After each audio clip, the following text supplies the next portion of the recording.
복음을 아는 창조적 소수라는 제목입니다. 인류 역사에서 가장 강력한 대제국을 만든 사람 누군지 다 아시죠? 징기스칸. 세계 제일의 땅 따먹기 1인자 아닙니까? 근데 징기스칸에 대한 책들도 많이 읽고 또 최근에 이제 징기스칸에 대한 연구가 또 등장하고 있더라고요. 하도 전쟁하고 이러니까 징기스칸의 어떤 뭐 세계 대제국은 어떻게 운영됐나 이런 데에 대해서 많이 관심을 갖습니다.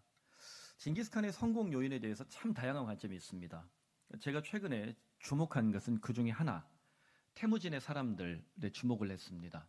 원래 징기스칸은 황제가 된 다음에 칸이라는 이름을 붙인 것이고 원래 이름은 태무친이었어요. 이 태무진은 사실 오늘 내일 뭐 당장 죽어도 이상할 것이 없는 약소 부족 국가의 뭐 부족장의 아들이었습니다. 굉장한 고난을 당했고 사실 뭐 마차바퀴보다 키가 크면 남자들 다 죽였거든요. 다행히 태무진이 키가 작았어요. 그래서 살아남았지 진작에 죽어도 뭐 이상할이 없는 사람이었어요. 이 사람이 세계를 제패할 거라고 누구도 상상하지 못했습니다.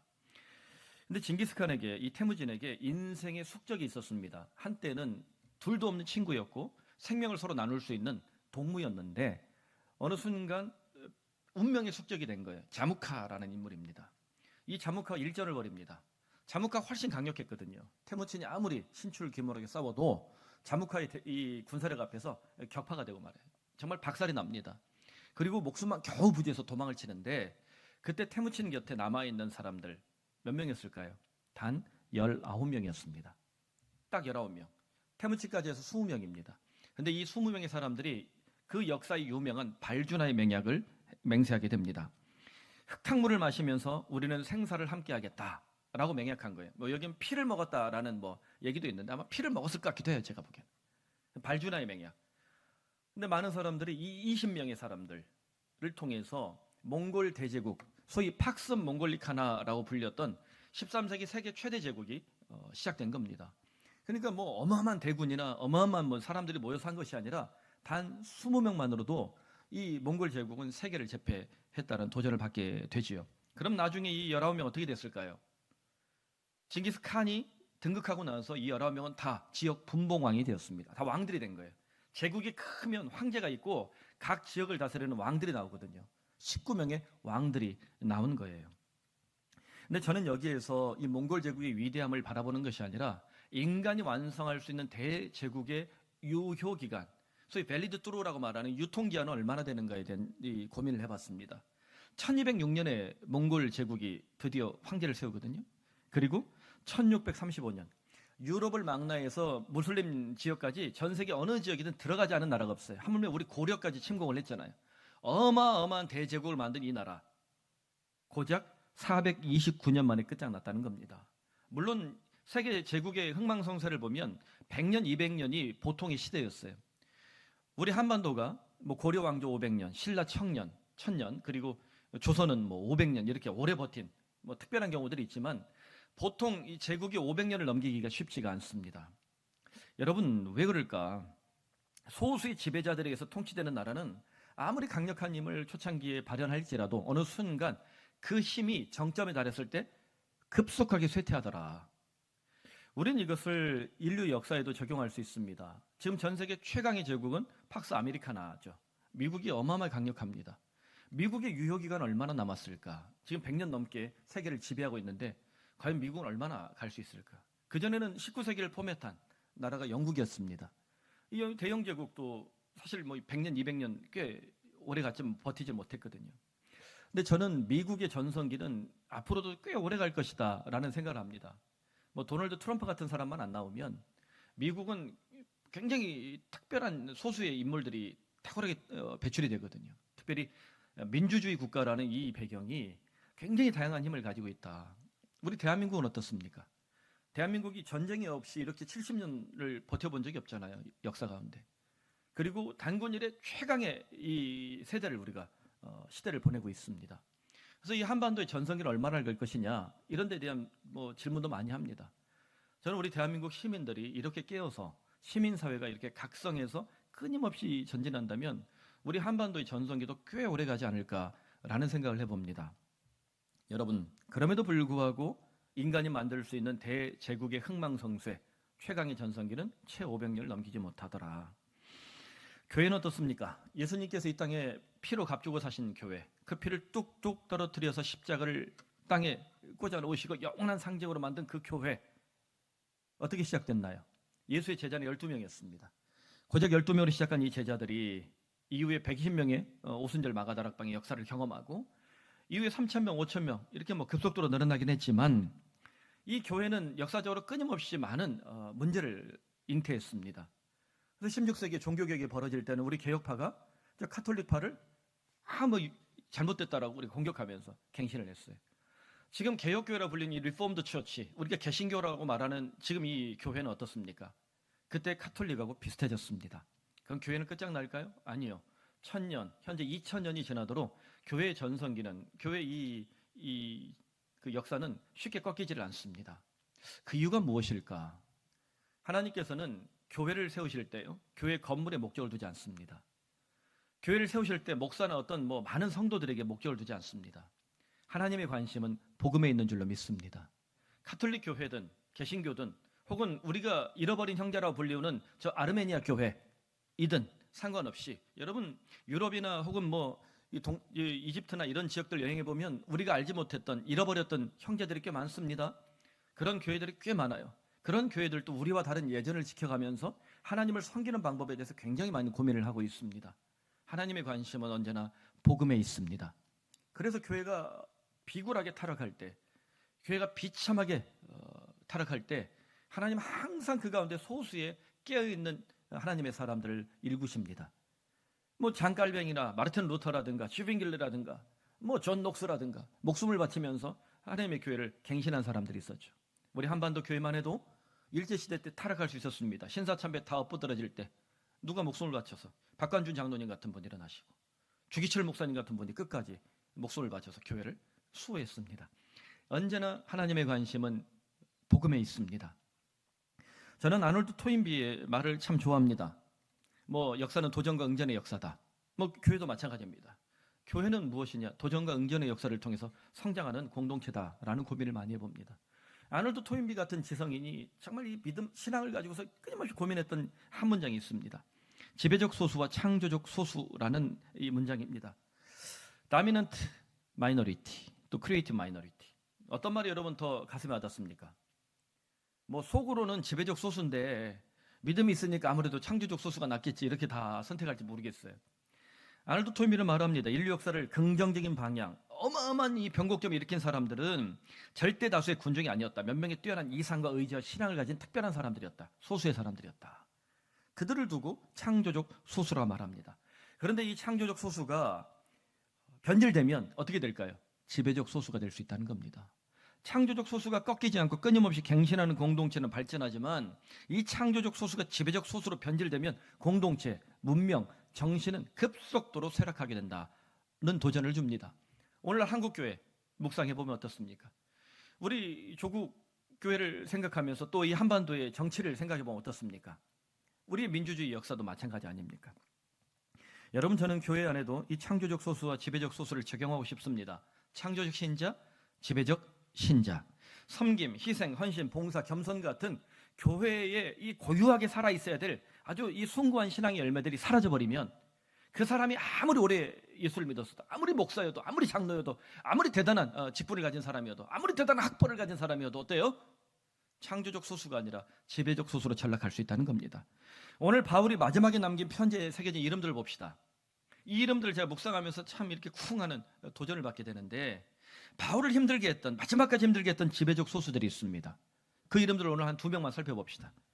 그리고 바울 곁에 끝까지 남아있었던 창조적 소수들이 있습니다. 그들은 누구일까? 먼저 지배적 소수로 변질된 첫 번째 인물은 데마입니다. 10절에 보면 데마는 이 세상을 사랑하여 나를 버리고 데살로니가로 갔고, 우리가 가만 보면 데살로니가로 갔다는 말은 현재 바울 곁에 그래도 남아있다가 갔다는 얘기잖아요.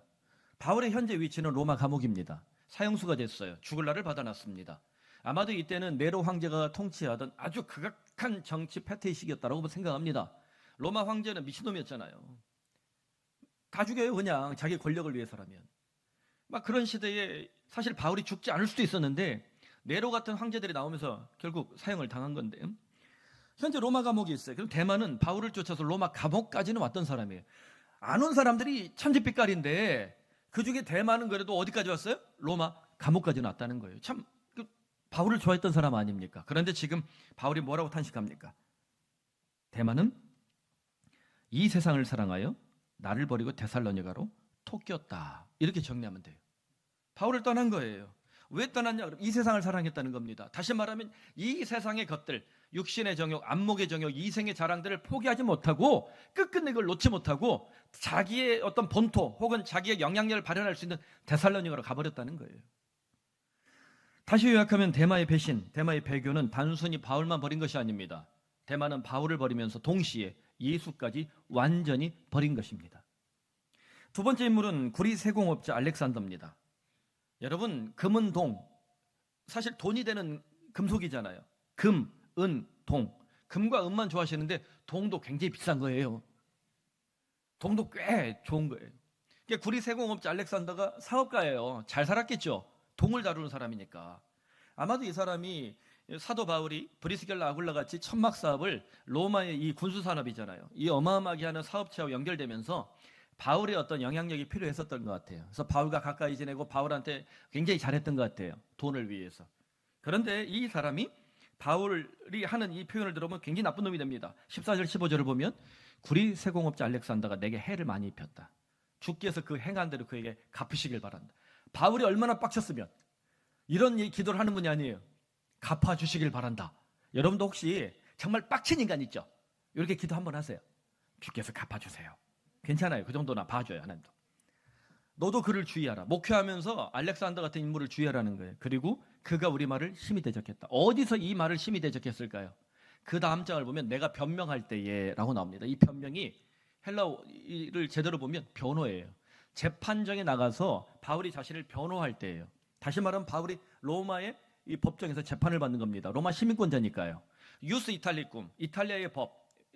이 로마는 1세기 때부터 이미 법이 굉장히 강성했던 나라예요. 그 법에 따라 재판을 했습니다. 검사, 판사, 변호사가 있는 겁니다. 그 증인들이 있겠죠. 바울에게 유리한 증인들을 청구하시오 한 거예요. 바울이 자기한테 그래도 유리한 증언을 할 사람들을 불러왔겠죠. 그런데 구리 세공업자 알렉산더가 그 말을 대적했다는, 무슨 말이에요? 위증을 했다는 겁니다. 이거 어떻게 해서 이렇게 했어? 50억은 제가 주라고 했어요. 이런 얘기인 거예요. 아무튼 막 찔러대는 거예요. 자기 거 피하려고.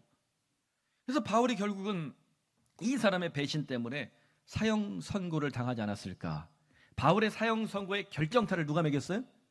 알렉산더라는 인물 때문에 사형당하게 됐다라고 우리가 분석할 수 있습니다. 여러분, 그러니까 이 내용이 짧지만 바울의 인생에 아주 중요한 이 교훈이었던 거예요. 그래서 너도 알렉산더 같은 인물을 조심해라. 힙안에 혀처럼 굴리고 내 앞에서는 잘하는 것 같지만 뒤에서는 협잡을 하고 돈을 위해서라면 그 어떤 것도 다 바칠 수 있는 사람. 여러분, 그런 사람 만나면 정말 조심해야 됩니다. 우린 정리할 수 있습니다. 왜 저 사람들은 창조적 소수로 계속 남지 못하고 믿음을 가졌던 사람들 있잖아요. 왜 저렇게 지배적 소수로 전락하고 말았을까? 우리는 이 전문맥 디모데후서 2장에서 이들의 이 어떤 모델 같은 두 사람을 만나게 됩니다. 2장 16절 17절에 보면 후메네오, 빌레도라는 인물인데요. 망령되 헛된 말을 버려. 그들이 망령되 헛된 말을 했대요. 경건하지 아니함에 점점 나갔대. 그들의 말은 악성 종양이 퍼져 나가는 것처럼 지독했다는 말입니다. 그럼 우리는 여기서 어떤 생각을 할 수 있습니까? 후메노 빌레도가 악성 종양 같은 말을 했다. 이 말이 사실 초대교회에서는 이단에 빠져서 이단의 궤변을 말하는 사람이에요. 이 사람들은 뭐 정통교회 소위 있다가 이단에 빠져버린 거예요. 혹시 여러분 이단에 빠진 사람 내가 한번 고쳐버리라 민족 중흥의 역사적 사명을 가지고 만나지 마세요. 안 고쳐요. 제가 비결한 예로 하면 아이폰을 3층에서 떨어뜨렸네. 아이폰은 깨져요. 갤럭시는 잘 안 깨지는데. 못 고쳐요. 버려야 돼요. 그러니까 가만뒀다가 하나님이 어떤 결정타를 매겨서 이 사람 바꾼 몰라도 못 고쳐요. 근데 이 사람들을 고쳐보겠다고 하면 그 사람들의 망령되 헛된 말에 호락 넘어갈 수 있단 말이에요. 제일 문제는 이 사람들 말입니다. 말이 악성 종양과 같이 퍼져나갔다. 우리는 여기에서 지배적 소수가 된 사람들의 극명한 특징을 발견할 수 있습니다. 말이 악성 종양처럼 타락한 사람이에요. 자, 우리 청년들 남편감, 아내감을 만날 때 항상 중요하게 볼 사람이 누구냐면 말이 괜찮은 사람을 만나야 돼요. 말이 악독하고 말이 지독하고 표독한 사람은 일단 버리세요. 뭐 나쁜 남자 신드롬이 있잖아요. 오다 주었다. 막 턱. 근데 보니까 진짜 오다 주운 거야. 그런 남자 만나면 평생 고생해요. 나쁜 남자는요, 끝까지 나쁜 남자가 돼요. 가정이 평안한 집 보면 특징이 있어요. 아버지가, 남편이 신 중에 신, 등신이에요. 자, 우리 남자들 따라합시다. 등신대자. 왜 신인데 왜 안 따라해? 등신대자. 아버지가 등신 같아야 돼요. 딸들이 또 아들들이 아버지한테 막 해도 좀 참아주고, 그래 그래 뭐 속으로 천불이 나도 참아주는 거예요. 아내가 바가지를 긁어도 속으로 그래 당신 말이 다 옳아. 이렇게 등신이 되는 집이 대체로 화목하고 평안하더라. 그렇다는 거예요. 근데 아버지가 고집이 세고, 야 나 같으면 술은 거 찍어도 맞아, 뭐 이러면서 혼이나 내고, 야 나 같으면 이적 상통이면 내 합격해, 뭐 이렇게 해서 막 애들한테 닥달하고 혼내고, 아버지가 너무 강한 집 있죠. 이런 집들은 다 불행해. 제가 옛날 전해교회 있을 때 그 저 대치동에 술 먹고 다락방에 오는 자매들이 이렇게 많았어요. 남편들이 다 잘 나가는 남자들이야. 이게 스트레스를 너무 많이 주니까 이 자매들이 술 먹고 술을 나와요. 답답해서. 등신이 못 되니까. 그러니까 여러분, 그러니까 우리 말을 이쁘게 해야 돼요. 저도 이번 설교 때 말을 예쁘게 하겠습니다. 그러니까 여러분 항상 말을 좀 이쁘게 하는 사람 만나야 돼요. 이게 이 사람들이 지배적 소수가 된 특징들 보면 말이 세요. 우리 정치인들 중에도요, 말이 너무 센 사람들 있죠. 조심해야 돼요. 저도 당해야 할 때 말을 곱게 하겠습니다. 그러니까 말이 고와야 돼요. 그렇다면 이제 창조적 소수로 끝까지 남은 사람들을 살펴봅시다. 한 5명인데요. 제가 사실 3명만 보려다가 너무 아까워서, 너무 이분들이 아까워서 올 연말에 우리에게 적용하면 좋겠다 싶어서 좀 샅샅이 좀 정리를 해봤어요. 먼저 디모데입니다. 물론 이 편지의 수신자가 디모데니까 9절 보면 이렇게 말을 해요. 다 읽어볼까요? 너는 어서 속히 내게로 오라. 바울이 디모데에게 이 말을 하는 걸 보니까 바울이 디모데를 기다려요, 안 기다려요? 엄청 기다려요.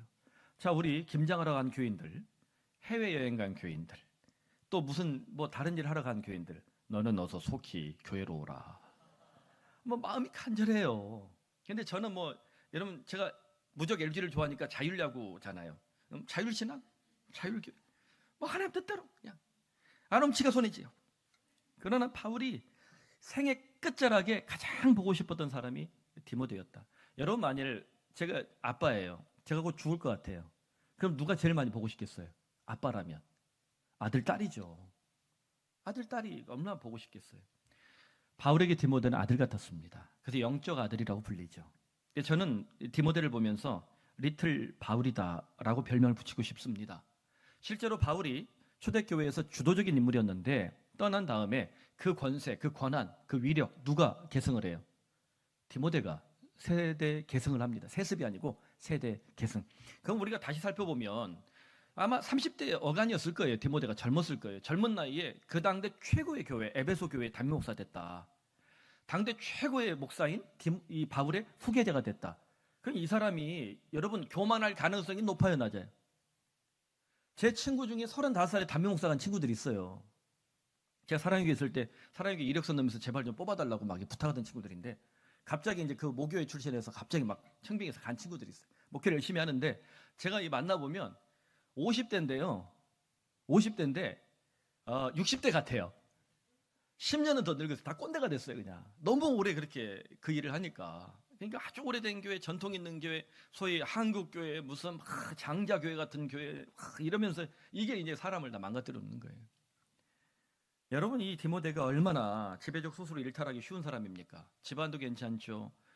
바울의 후계자죠. 어마어마한 이 권세를 가지고 사역할 수 있으니 이 사람이 정말 이게 타락하지 않은 게 기적이라고 생각됩니다. 제가 예를 들어 사랑의 교회 3대 목사로 청빙이 됐어요. 갈 일이 없어요. 반응이 없는데 갈 일이 없다니까요. 예를 들어 갔어요. 그래서 사랑의 교회에서 제가 담임 목사, 제가 교만해지겠어요, 안 교만해지겠어요? 그래서 안 불러요, 하나님이. 이게 얼마나 이 교만하기 쉬운 일이에요. 근데 디모데가 지배적 소수를 일탈하지 않은 배경, 바로 이것입니다. 디모데후서의 별명이 저는 그렇게 가슴에 와닿더라고요. 많은 학자들이 디모데후서를 두고 이렇게 말합니다. 따라합시다. 눈물의 편지. 눈물의 편지. 왜 눈물의 편지냐? 그 당시에는 편지가, 종이가 귀하잖아요. 양피지에다가 예를 들어서 편지를 써요. 바울이 눈이 잘 보이지 않습니다. 그래서 로마서도 대피를 시켰어요. 마지막 장은 큰 글씨로 썼다고 말합니다. 눈이 잘 보이지 않으니까. 자기가 사랑하는 사람들 이름을 큰 글씨로 써요. 눈이 잘 보이지 않으니까. 아마도 이 디모데후서도 누군가의 대피를 했을 거예요. 누가가 한 것 같아요. 그리고 마지막에 큰 글씨로 보고 싶은 사람들 이름 다 썼을 거예요. 사인하고. 그런데 너는 어서 속히 내게로. 너무 몸이 아프고 너무 혹독한 이 고문을 당해서 막 뼈가 부러질 정도로 몸이 찢어질 정도로 아픈데, 그 늙은 60대의 사도가 가장 보고 싶다고 말할 때 디모데를 생각하면서 그 눈이 어떻게 했어요? 울컥하고 눈물이 확 쏟아지지 않았겠어요? 눈물이 그 양피지에, 그 편지에 뚝뚝뚝 떨어져 있는 거예요. 여러분, 자식이 사고를 치네요. 청소년기 때 중이병, 그거 걸리지 마요. 중이병 그거죠. 없앴으면 좋겠어요. 저는 이 땅에 없애야 될 프로그램 몇 개 있어요. 오은영 박사 그 무슨 뭐 결혼 지역 이런 거.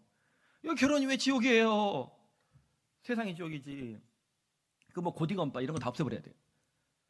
대부분 다 열심히 살고 맞춰 살고 애써요. 그냥 이상한 프로그램 만들어가지고 자꾸 자극하는 거 좀 없앴으면 좋겠어요. 금쪽이 날까봐 애기를 못 낳겠다고 그러잖아요. 저런 남자 저런 여자 만날까 결혼 못 하겠다고 그러잖아요. 따라합시다. 이 남자는, 이 여자는 극지 않은 복권이다. 꽝이 나오거나 대박이 나거나, 대부분 다 대박 날 거라 믿고 긁으세요. 너무 그런 것들이 막 창념하면 저는 이게 좀 잘못된 것 같아요. 자녀들이 많이 힘들고 어려울 때 엄마 아빠가 편지를 썼네. 거기에 눈물이 뚝뚝 떨어져 있어요. 그 아이가 학교 갈 때 가방에다 도시락하고 같이 넣어줬어요. 그거 꺼내서 읽는 애가 어떻게 비뚤어질 수 있겠어요? 눈물 안 나와요? 아니야, 뚝뚝 떨어뜨렸어요. 그렇게라도 해서 애들한테 보냈어요. 그러니까 이 바울이, 이 아버지가 눈물을 뚝뚝 떨어뜨리면서 이 편지를 보냈는데 어떻게 잘못될 수 있겠어요? 제가 지금도 기억하는 게 우리 오카노 목사님 마지막 강의였습니다. 우리 부목사들 앉혀놓고 종종 강의를 하시는데 폐암이 깊어지니까 이제 곧 돌아가실 때가 온 거예요. 목소리가 갈라졌어요. 손이 이렇게 덜덜덜덜 이게 떨면서 당신이 우리에게 주고 싶은 메시지를 최선을 다해서 주시는 거예요. 그때 제가 나 교회 개척하고 싶다. 그래서 교회 이름을 짓다 푸른이라는 단어를 찾아낸 거예요. PURU에 다 이니셜이에요. 푸른 사랑의 교회라는 이름이 그때 나온 거예요. 그 강의를 제가 안 들었어야 돼요. 안 들었어야 돼. 안 들었으면 제가 큰 교회 갔는데 그 강의를 듣고 내가 개척해야지. 내가 옥하남처럼 못해도 옥 목사님 내가 새끼 발가락 정도는 내가 목회할 수 있겠죠. 내가 건강한 교회 하나 만들어봐야지. 그 도전을 받은 거예요.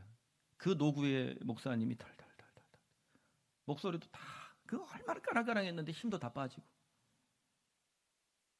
제가 대각성 전도 집회 마지막 설교를 하시고 제가 이렇게 부축해서 그 아들하고 차에다 이렇게 가는데 덜덜덜덜 힘이 하나도 없으신 거예요.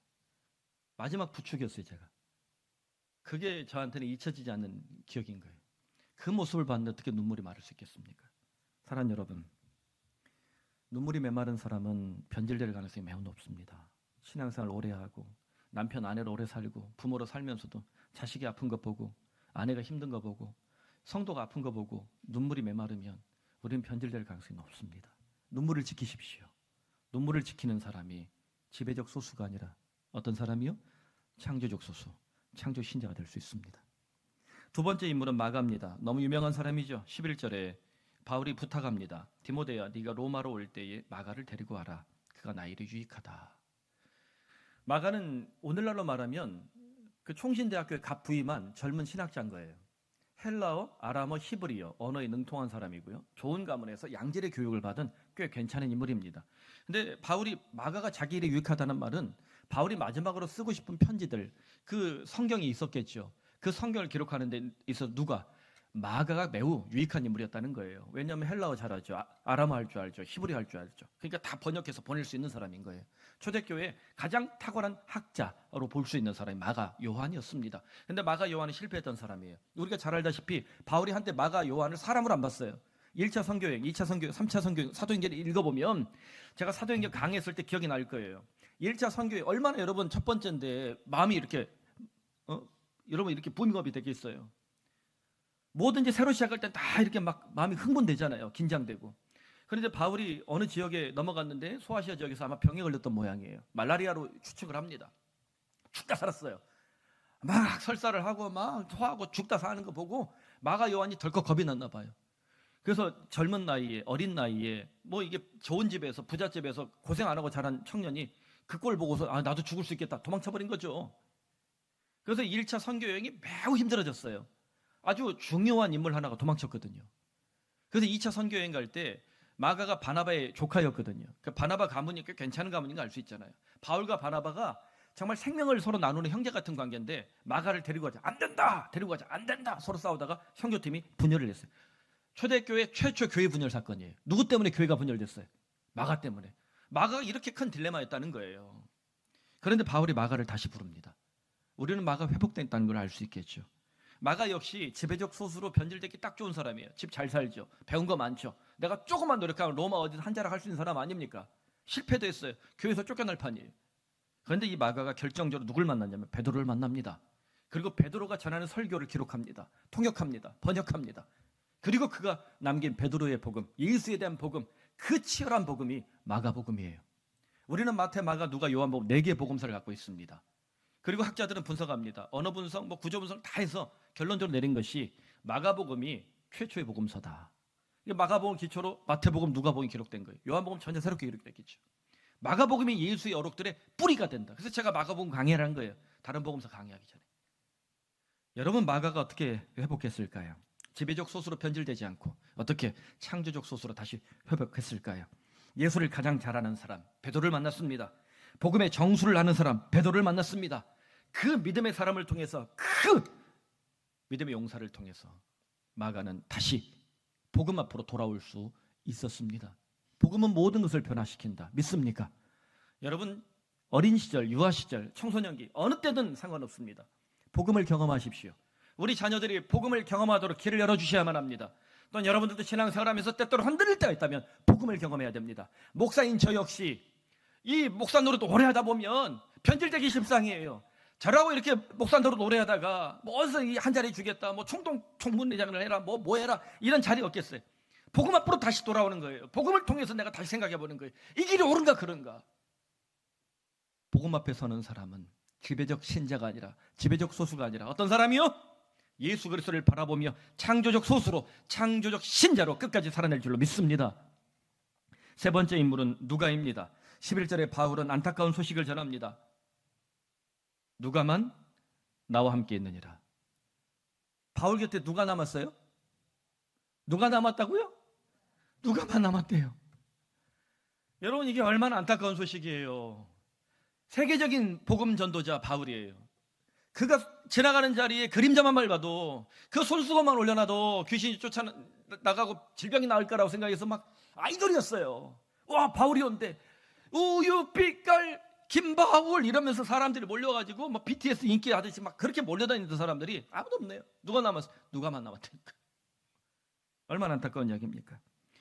우리는 누가에 대해서 조금은 알고 있습니다. 안디옥 출신의 의사였다고. 여러분, 의사라는 직업이 지금도 대단하지만 옛날에도 괜찮아요. 의사는 언제 돈을 벌 수 있는 사람입니다. 사회 지도층이 될 수 있는 사람이 의사예요. 그러니까 누가가 얼마든지 잘 먹고 잘 살 수 있는 사람이, 그런데 온갖 고난과 박해로 병약했던 바울 곁에 끝까지 남아 있습니다.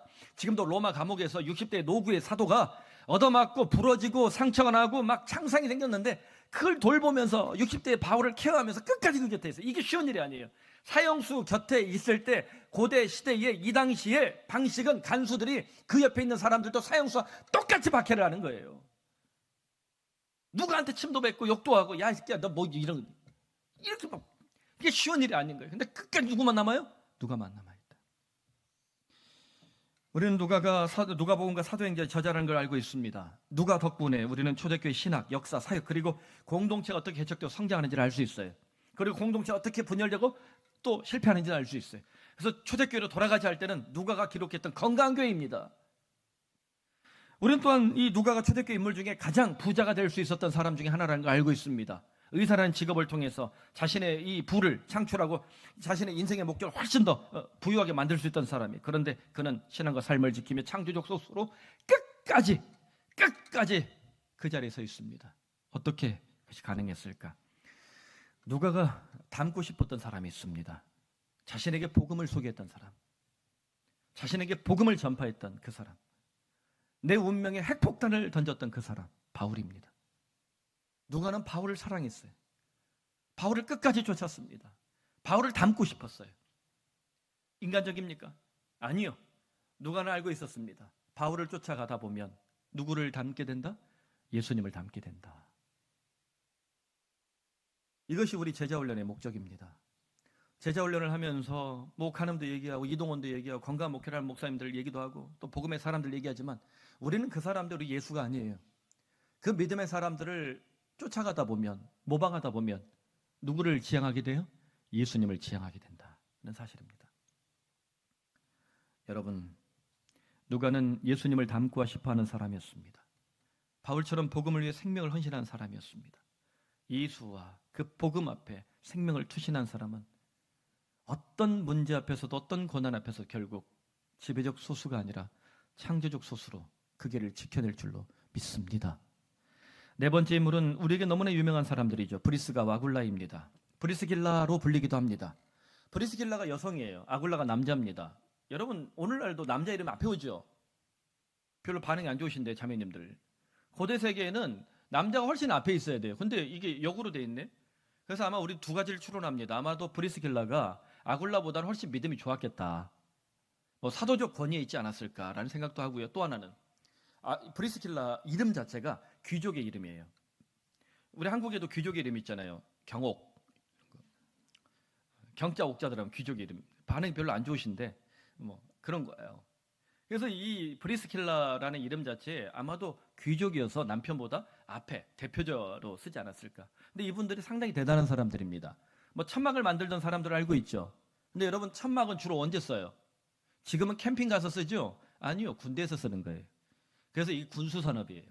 예나 지금이나 군수 산업은 돈을 많이 법니다. 한화 에어로스페이스, 삼성 테크인이 넘어가갖고 지금 어마어마하게 지금 돈을 벌고 있잖아요. 우리나라가 전쟁은 하지 않는데 우리 무기는 전 세계에서 탑티어예요. 어마어마한 무기를 갖고 있어요. 우리나라가 어마어마한 무기예요. 별로 반응이 뜨겁지 않으신데 대단한 무기들을 갖고 있어요. 우리나라 군사력이. 그런데 무슨 일이든지 이 국방 산업은 돈을 벌게 돼 있습니다. 특히 로마 군대는요, 로마의 길이라고 그래서 어느 지역이든 다 길을 만들어서 주둔하고 길을 가고 주둔하고 행군하고 해요. 그래서 가장 필요한 물품 중에 하나가 천막이에요. 대형 천막, 소형 천막. 이걸 만들어 납품하는 거예요. 그럼 여러분 브리스길라 아굴라가 돈을 많이 벌었겠어요? 적게 벌었겠어요? 부자예요. 우리는 사도 바울이 텐트 메이커라는 걸 알고 있습니다. 천막 만드는 사람. 그래가지고 뭐 너무 쉽게 생각해요. 이게 배경 안 보고 막 이게 노가다를 띄고 뭐 기술을 갖고. 그게 아니라 사도 바울의 뿌리에 대해서 많은 학자들이 요즘에 이런 연구를 해요. 사도 바울이 나면서부터 로마 시민권자였잖아요. 사도행전 읽다 보면 이번 주 간증 나오잖아요. 시민권 받기가 굉장히 어렵습니다. 전쟁에서 혁혁한 공을 세우거나 어마어마한 돈을 바쳐야 로마 시민이 됐어요. 근데 사도 바울은 태어날 때부터 시민이었어요. 그러면 아버지 어머니가 시민권을 가지고 있었다는 얘기예요. 그러면 바울이 유대인인데 어떻게 시민권을 가졌느냐라는 질문이 나오겠죠. 그래서 많은 사람들이 사도 바울이 텐트 메이킹을 했다는 게 집중을 합니다. 아마도 사도 바울의 어머니 아버지가 당대 로마 군대에 텐트를 납품하는 아주 중요한 일을 하면서 어떤 전쟁에서 굉장히 중요한 승리를 일궈내는데 혁혁한 공을 세웠나 보다. 그래서 그 전공으로 시민권을 받았나 보다라고 추론을 하는 겁니다. 그걸 우리가 악유를 맞춰보면 브리스길라 아굴라가 로마에서 텐트 사업을 하다가 쫓겨나요. 클라우디우스 황제 때. 그리고 바울을 만납니다. 그 바울의 동역자가 돼요. 이게 쉬운 만남이겠어요? 아마도 바울의 아버지 때부터 이 텐트 사업이 서로 연관이 돼 있었을 것이다 라고 생각합니다. 바울이 부자였어요. 꽤 잘 사는 집의 아들이었습니다. 그러니까 그 당시 킬리기아 타르수스라는 아주 명망 있는 도시에서, 대학이 있는 도시에서 공부를 하고 랍비 중에 랍비가 되고 PhD 한 10개를 갖고 있는 사람 아니에요. 꽤 잘 사는 사람들이에요. 여러분 정리해보면 이 브리스길라 아굴라가 바울과 함께 했기 때문에 바울이 그렇게 전 세계를 돌아다니면서 복음을 전할 수 있는 힘을, 원동력을 가질 수 있었다는 거예요. 텐트 메이킹을 하지만 회사는 누구 사업? 브리스길라 아굴라 엔터프라이즈. 거기 소속해놓고 오늘날 선교사들이 무슬림 지역 가면요, 예를 들어 삼성이 예수는 안 믿지만 예를 들어 예수 삼성 그룹이에요. 그럼 거기에 지사장으로 보내주는 거죠. 그럼 신분 보장하면서 자기가 사회적 활동을 하면서 복음을 전할 수 있는 거예요. 그러니까 그런 배경이 있었다고 생각할 수 있습니다. 그럼 여러분 다시 정리해보면 로마서 16장 3절 4절에 바울이 두 사람을 향해 말한 이 대목을 보세요. 다시 읽어볼까요? 저희는 내 목숨을 위하여 자기의 목이라도 내어놓았나니 나뿐만 아니라 이방인의 모든 교회도 저희에게 감사하느니라. 아멘. 사도 바울을 위하여 그 목숨을 내놓을 수 있는 사람들 누구예요? 브리스가 아굴라. 브리스가 아굴라는 부자라니까요. 사업자들이에요. 잘 나가는 사람이에요. 이 사람들은 당대 최고의 삶을 살 수 있었던 사람이에요. 정치적으로, 권력적으로, 사회적으로 많은 것들을 누릴 수 있는 사람들이에요. 어마어마하게 좋은 요즘 제일 좋은 아파트가 롯데에 있다며요. 그런 뭐 요즘 사기꾼들이 산대. 아임 롯 뭐 이렇게 막 그렇게 살 수 있었고요. 포르쉐도 몰 수 있었고 막 페라리도 몰 수 있었던 사람이에요. 여러분 포르쉐는 엔진 소리가 다른 거 알죠? 포르쉐 이렇게 가는 거 아니에요. 막 몰 수 있는 사람이에요. 슈퍼카도 몰고 막 떵떵거리 살 수 있는 사람들이에요. 그러니까 삐끗하면 그건 돈, 권력, 많은 것들이 취해서 그냥 인생의 목적이 그쪽에만 창념될 수 있었던 인생이었는데 바울을 통해서 그들이 다시 한번 복음 앞으로 돌아오고 한평생 하나님 앞에서 이 삶이 꺾이지 않는 인생을 살았다는 거예요. 저는 여러분들이 축복하고 싶습니다. 여러분 사회적으로 성공하십시오. 돈도 많이 버십시오. 끊임없이 성숙하십시오. 브리스길라 아굴라처럼만 살면 돼요. 그 돈 벌어서 권력 갖고 성공해서 여러분 지배적 소수가 되면 안 되지만 브리스가 아굴라처럼 끝까지 복음을 지켜내고 삶의 목적이 돈과 권력과 회사 이런 것들이 있는 것이 아니라 오직 예수 그리스도와 십자가 복음에 있다면 하나님은 여러분의 권력과 성공과 힘을 정말 은혜롭게 정말 의미 있게 사용하실 줄로 믿습니다. 다섯 번째 인물은 오네시보로입니다. 너무 낯선 이름이죠. 바울이 19절에 오네시보로의 집에 문안하고 돌아오라고 그래요. 근데 디모데후서 1장 16절 18절에 바울이 오네시보를 기억하며 다음과 같이 축복합니다. 원하건대 주께서 오네시보로의 집에 긍휼을 베푸시옵소서. 그가 나를 자주 격려해 주고 내가 사슬에 매인 것을 부끄러워하지 아니하며 로마에 있을 때 나를 부지런히 찾아와 만났습니다. 바울의 축복기도, 마지막 축복기도를 받고 있는 사람이 누구예요? 오네시보로라는 인물이에요. 우리에게 너무나 낯선 이름입니다. 무명한 그리스도인이었어요. 근데 오네시보로는요, 바울을 쫓아서 로마까지 왔거나 아니면 로마의 교인이었던 것 같아요.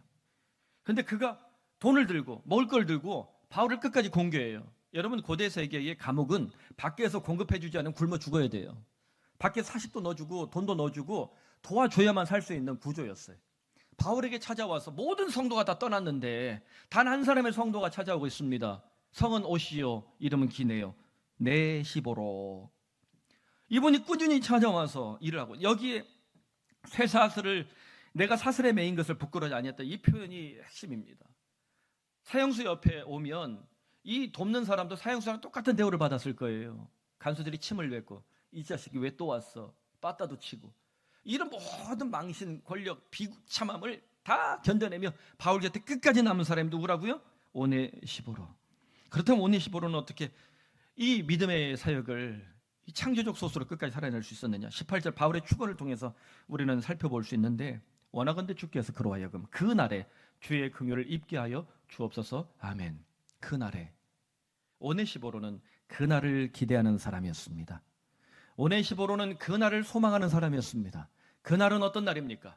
주님이 승천하실 때 당신의 백성들에게 약속하셨어요. 너희가 보고 있는 이 모습 그대로 내가 다시 돌아올 것이다. 할렐루야.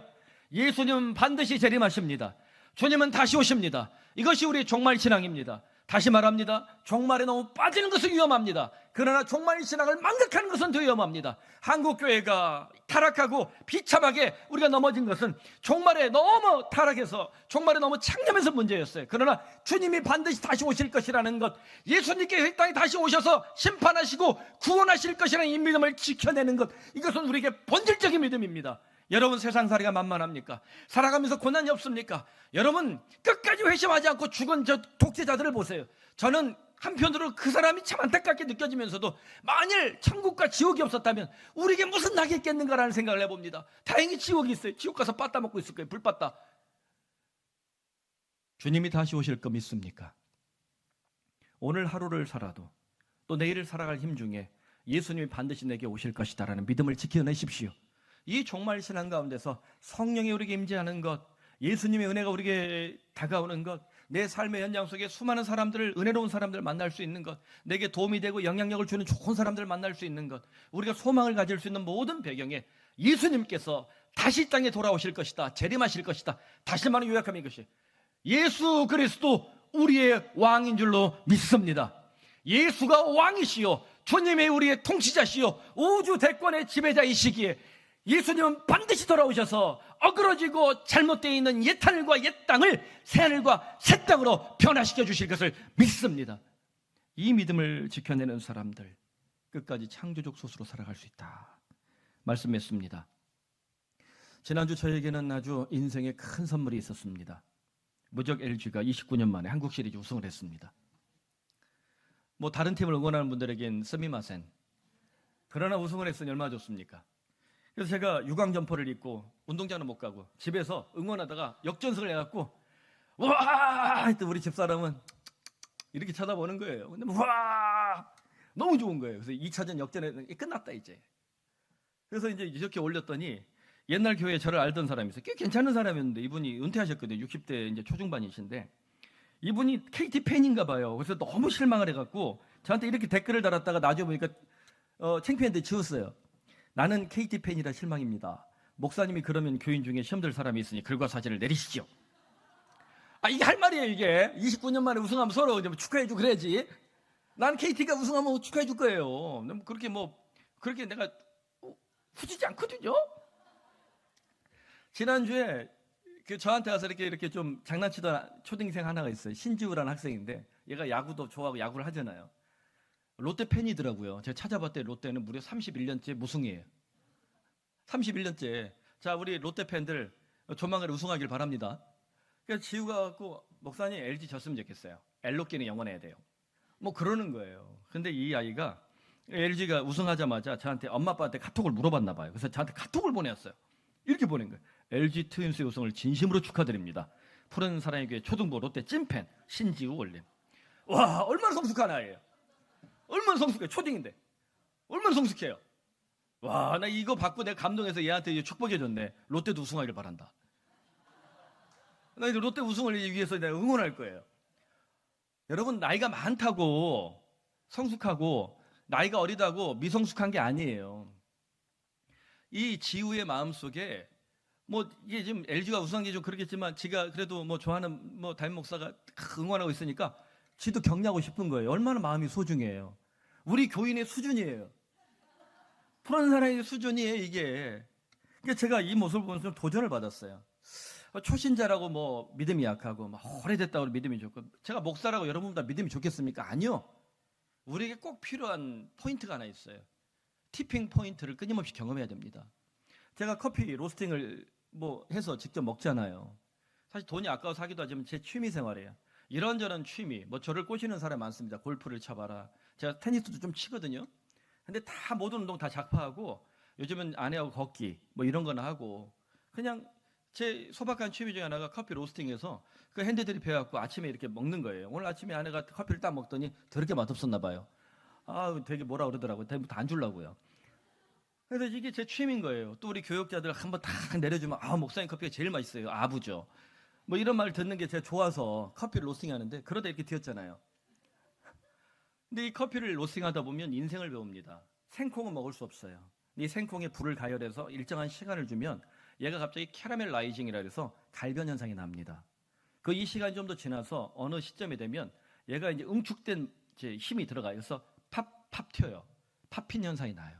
그때 탁탁탁 튈 때 저는 주님의 음성이 들리는 것 같아요. 그래서 꺼내서 쿨링하고 커피를 이제 일정 기간 숙성시켜서 먹으면 진짜 맛있거든요. 궁금한 분은 2층 사무실은 제가 내려드릴게요. 여기에서 이 커피가 캐러멜 라이징 되고 팝핀 현상이 나서 불에 잘 익고 맛과 향과 색이 변화되는 현상, 이걸 티핑 포인트라고 합니다. 이 티핑 포인트를 돌파해야 커피는 비로소 맛있어지는 거예요. 모든 게 그렇습니다. 인간도 수능 시험이 티핑 포인트가 될 수 있어요. 수능 이후에 이제 입사할 때, 회사를 결정할 때 이때가 또 티핑 포인트가 될 수 있어요.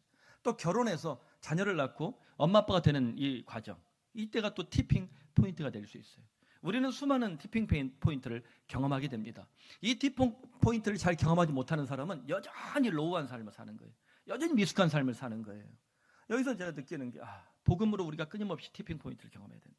우리에겐 불이 있습니다. 어떤 불이요? 성령의 불인 줄로 믿습니다. 성령의 불이 끊임없이 나를 달구시고 또 내 삶에 꼭 필요할 때마다 임하시고 그래야 언제 어디서나 그리스도를 살아갈 수 있도록 우리에게 적시 적재에 맞게 티핑 포인트를 주시길 바랍니다. 그래 우리의 삶이 맛과 먹과 향과 빛깔이 누가 봐도 아름다운 인생 살아갈 수 있기를 바랍니다. 여러분 부모가 그렇게 살아내면요 자식들이 때때로 방황하고 때때로 다른 길로 가다가도 부모의 향에 취해서, 부모의 멋에 취해서, 부모의 맛에 취해서 다시 옳은 길, 바른 길, 더 좋은 길로 돌아올 줄로 믿습니다. 여러분, 이것이 오늘 한국교회가 반드시 회복해야 될 복음입니다. 오직 성령의 불로 변화되고 있는가? 성령의 불이 임할 수 있는 사람인가? 우리에게 이 성령의 불이 떨어지길 바랍니다. 오늘 예배당에 성령의 불이 여러분에게 떨어지길 바랍니다. 여러분의 일터에 떨어지길 바랍니다. 우리 가정에 떨어지길 바랍니다. 우리 삶의 남은 날 동안 성령의 불이 인도해가는 인생 되기를 간절히 소원합니다.